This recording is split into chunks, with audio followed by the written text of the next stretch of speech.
यो चाहिँ 150 रुपैयाँ प्लेट खाने मासु पनि यही हो 50 रुपैयाँ खाने पनि यही हो सिर्फ सानो ठुलो सो आज चाहिँ म यो महालक्ष्मी स्थान यो डेकोचान नजिकै यहाँ हाम्रो 50 रुपियाँको 12 वटा आउने मोमोतिर आएको छु न्यू काभ्रेली खाजा घर यो साँच्चीकै हो त यो 50 रुपियाँमा 12 वटा मोमो भनेको सो यो कति भयो दाइ तपाईँले खोल्नु भएको मैले त भइसक्यो यहाँ लगभग 10 वर्ष 10 वर्षै भइसक्यो है 10 वर्ष भयो 12 वटा दिएको चाहिँ 5 वर्ष भयो अनि दाइ फाइदा बच्छ त जस्तै 50 रुपियाँमा 12 वटा मोमो भनेपछि ए क्वान्टिटीमा गयो भने चाहिँ बस्ने रहेछ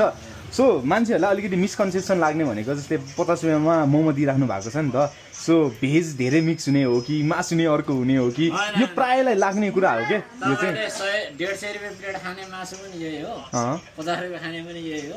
सिर्फ सानो ठुलो ओके सो भनेपछि मासु चाहिँ बफ नै हो तर जस्ट अलिकति भेजिस चाहिँ अलिकति एक्स्ट्रा एड हुने होला हैन यसमा हल्का हल्का एड हुन्छ सो यो मोमोमा झोल मलाई मिठो नै लाग्यो यहाँको तर मोमोमा चाहिँ यो बाहिरपट्टिको पिठो चाहिँ अलिकति बाक्लो छ तर यु क्यान फिल द्याट बफ हुन्छ नि मलाई चाहिँ अलिकति नुन चाहिँ बढी लाग्यो मोमोमा तर overall it's good I will give 7 out of 10 for this place हुन्छ नि 50 रुपियाँमा 12 वटा मोमो कहाँ नै पाइन्छ र ओभरअल गुड एक्सपिरियन्स भन्छु म चाहिँ फेरि लोकेसनको कुरा गर्नु पर्दाखेरि महालक्ष्मी स्थान यो मन्दिर नजिकै छ